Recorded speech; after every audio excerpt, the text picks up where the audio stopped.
Allahumma salli ala Sayyidina Muhammad wa ala ali Sayyidina Muhammad amma ba'du. Suratu Abasa, bahwa ini adalah surat Abasa. Makkiyatun, yakni bangsa Mekah, yaitu bangsa Mekah, yakni diturunkannya ini surat di kota Makkatul Mukarramah. Wahya, bahwa surat Abasa isnatani wa arba'una ayatan, adalah 42 ayatnya.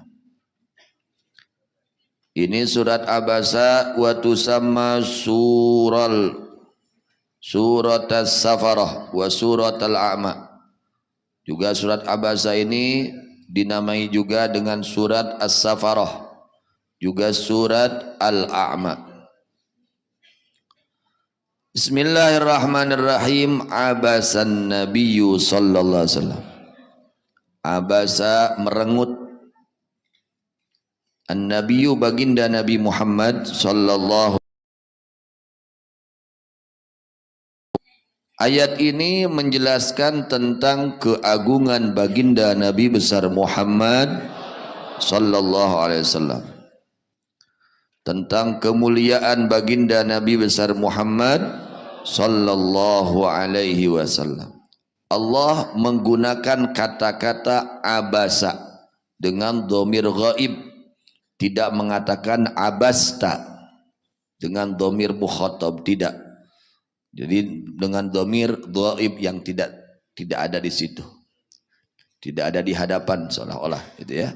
Abasan Nabiyyu sallallahu alaihi wasallam, Nabi pernah suatu kejadian, suatu hari beliau suram atau cemberut muka suci beliau Rasulullah sallallahu alaihi wasallam. Wa tawalla, dan berpaling beliau, a'radha, yakni berpaling beliau. Kenapa? Li ajli anja'ahul ama, karena telah datang kepada beliau seorang sahabat yang buta. Siapa namanya? Abdullah bin Ummi Maktum. Sahabat ini namanya Abdullah bin Ummi Maktum.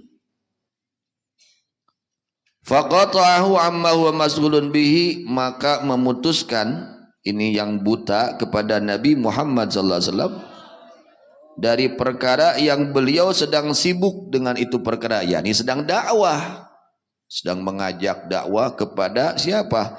Kepada para kemuka, para orang-orang yang terhormat dari kaum Quraisy. Beliau sedang dakwah, mengajak-ngajak ketauhidan Islam, ketauhidan kepada ini pimpinan-pimpinan kaum Quraisy, gegedug kaum Quraisy, inohong kaum Quraisy.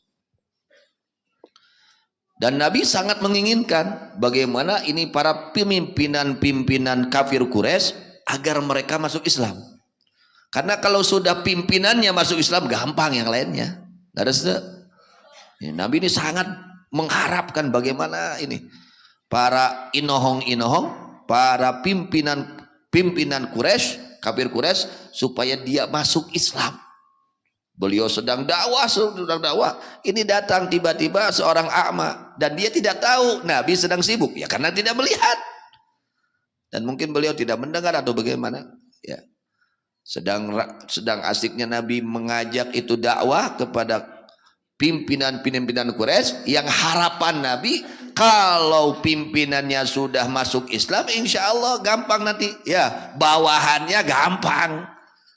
Di mana geus pimpinan anak bager babari ke nya ka bawahan teh. Itu maksudnya Nabi itu mengajak dakwah kepada pimpinan kaum Quraisy.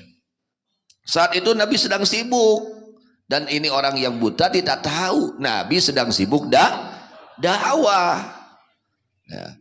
Lalu dia berkata, "Alimni mimma 'allamakallah." Wahai Rasulullah, ajarkan aku apa yang diajarkan oleh Allah, yakni agama Islam. Aku ingin tahu isi Quran, isi agama Islam apa.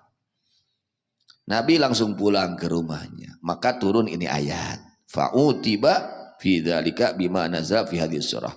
Ayat ini adalah ayat menerangkan tentang keagungan baginda Nabi besar Muhammad sallallahu alaihi wasallam, ya. Artinya Nabi ini sangat diperhatikan oleh Allah. Ya, sangat diperhatikan, sangat dimuliakan, ya. Sangat dicintai oleh Allah Subhanahu wa taala. Sehingga kalau Nabi ketemu sama sahabat Abdullah bin Ummi Maktum ini, beliau sering mengatakan marhaban biman atabani fihi rabbi. Bahagia saya ketemu dengan orang yang saya pernah ditegur oleh Allah gara-gara dia. Nabi itu luar biasa hati beliau, ya, penuh dengan tawadhu, ya, penuh dengan tawadhu. Dan memang pimpinan mutawadhiin baginda Nabi Muhammad sallallahu alaihi wasallam, rendah hati, masya Allah. Ketika ditegur oleh Allah, beliau senang hati. Bahkan beliau mengatakan kepada orang yang menjadi sebab turunnya ini ayat, yaitu Sayyidina Abdullah bin Ummi Maktum, Nabi bertemu dengan orang tersebut, marhaban, bahagia, hati ini sangat bahagia bertemu dengan orang yang telah menegur kepadaku Tuhanku, yakni Allah Subhanahu wa taala. Akhirnya Nabi mengamparkan, ya, ridanya agar diduduki oleh Sayyidina Abdullah bin Ummi Maktum radhiyallahu anhu.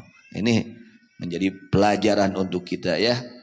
Kita ini kadang-kadang, ya, kita, ya, jangan merasa diri kita ini orang yang hebat. Lihat akhlak Nabi Muhammad sallallahu alaihi wasallam ketika ditegur oleh Allah Subhanahu wa taala karena ada seorang yang buta, Nabi memuliakan itu orang karena datangnya itu orang menjadi sebab turunnya ayatnya Allah Subhanahu wa taala, surat dari Allah, yaitu surah Abasa. Itu, ya. Jadi ayat ini, ya, adalah ayat menunjukkan, ya, menunjukkan keagungan, kemuliaan baginda Nabi besar Muhammad sallallahu alaihi wasallam, sehingga dibimbing terus oleh Allah Subhanahu wa taala. Yang bimbing langsung Allah, ya. Yang bimbing langsung Allah. Padahal Nabi sedang dakwah, ya. Nabi tidak tahu, ya, ini orang orang ini tidak tahu Nabi sedang dakwah, padahal sedang dakwah luar biasa Nabi. Yang diharapkan kalau para pemimpinnya mereka masuk Islam, pemimpin Quraisy, maka pengikut-pengikutnya akan ikut. Itu yang diharapkan, seperti itu oleh Nabi Muhammad sallallahu alaihi wasallam. Jadi ayat ini menunjukkan keistimewaan, kemuliaan, keagungan baginda Nabi besar Muhammad sallallahu alaihi wasallam. Wallahu a'lam bishawab.